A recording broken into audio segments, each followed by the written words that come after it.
का सन्नाटा चारों ओर फैला हुआ था। ट्रक हाईवे पूरा सुनसान था। चारों ओर ठंड से हाड़ कपा देने वाली ठंड चल रही थी। हाईवे के चारों ओर घना जंगल था। उसी हाईवे पर एक मर्सिडीज दौड़ रही थी। उसमें 3 लोग सवार थे, राहुल, निधि और उनकी 10 साल की बेटी तानिया। राहुल अपने दोस्त सैफ के घर ईद की पार्टी में शामिल होने के लिए गया था और पार्टी करके घर लौट रहा था।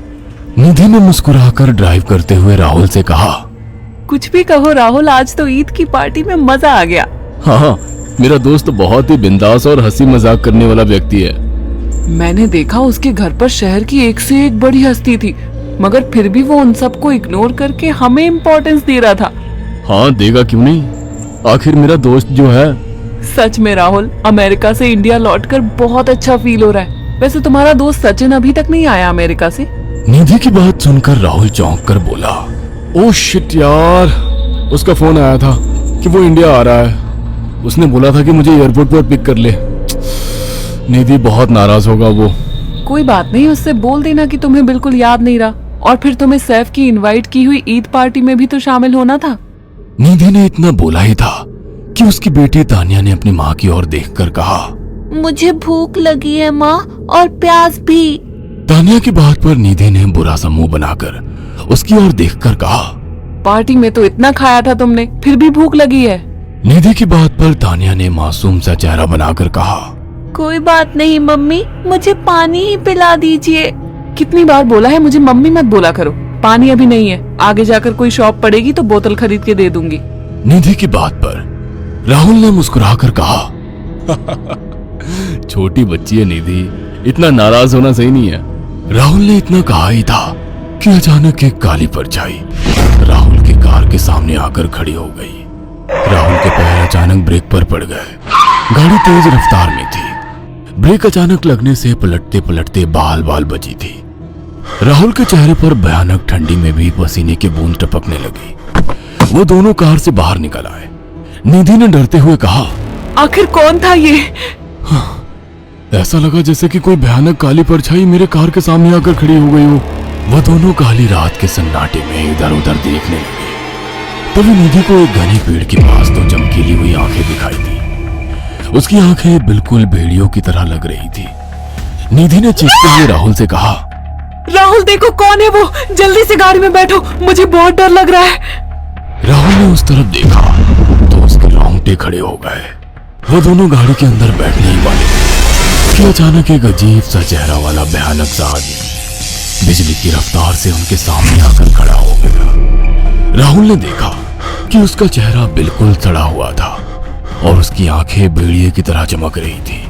उसके लंबे लंबे बाल उसके कंधे तक आ रहे थे और उसके दांत भेड़िए की तरह बाहर की ओर निकल रहे थे। हाथों की जगह नुकीले पंजे थे। राहुल को देखकर अजीब से अंदाज में हंसने लगा, मगर जैसे ही राहुल की नजर उसके कपड़ों पर गई, राहुल की आंखें फटी की फटी रह गई।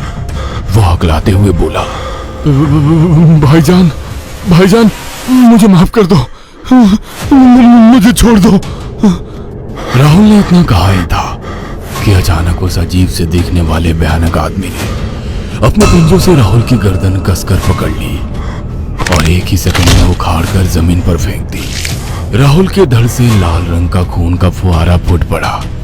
इस भयानक मंजर को देखकर निधि के गले से एक जोरदार चीख निकल गई। निधि इससे पहले भागती कि अचानक उस भयानक दिखने वाले आदमी ने निधि को पकड़ लिया और अपने नुकीले पंजे उसके पेट में गड़ा दिए और उसकी अतड़ियां बाहर निकाल दी।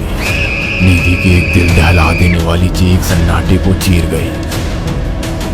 अचानक हवा का एक बवंडर उठा और वो भयानक सा दिखने वाला व्यक्ति देखते ही देखते बवंडर के साथ गायब हो गया।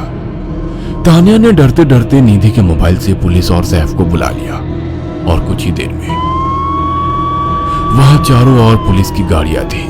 पुलिस ने राहुल के दोनों दोस्त सैफ और सचिन को वहीं बुला लिया।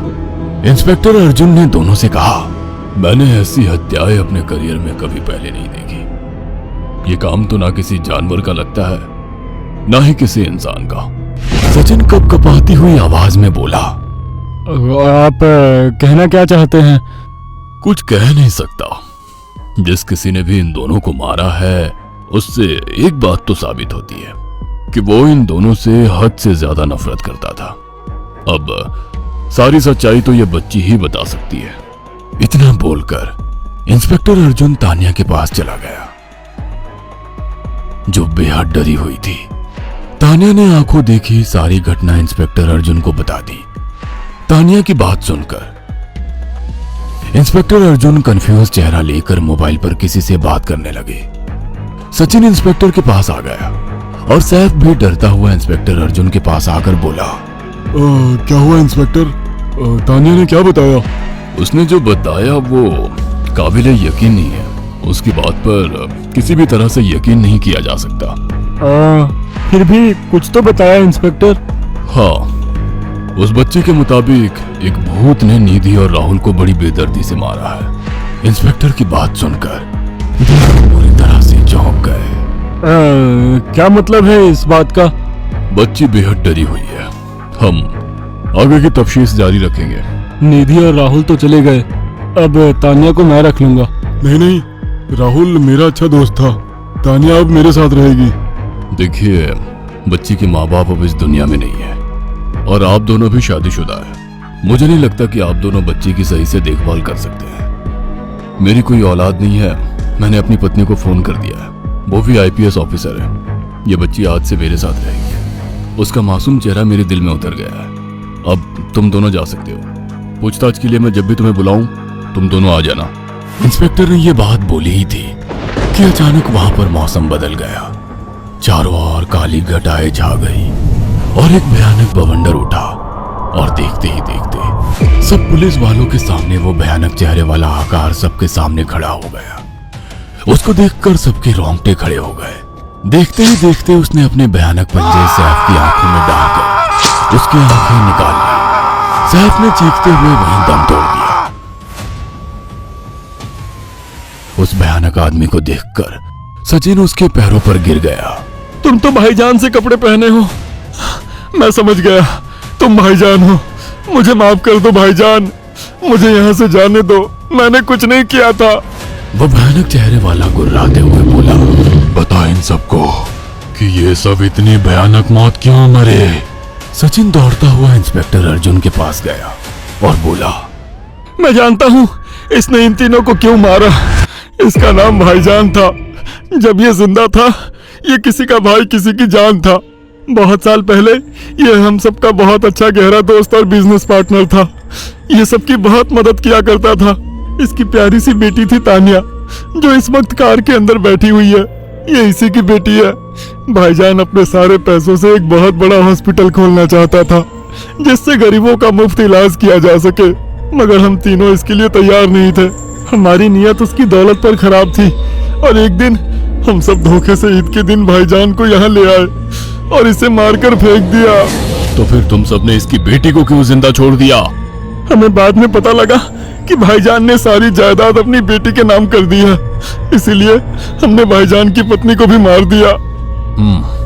और तानिया का तुम 18 साल की उम्र पूरी करने का इंतजार कर रहे थे ताकि सारी जायदाद अपने नाम करा सको और बाद में उसे भी ठिकाने लगा सको।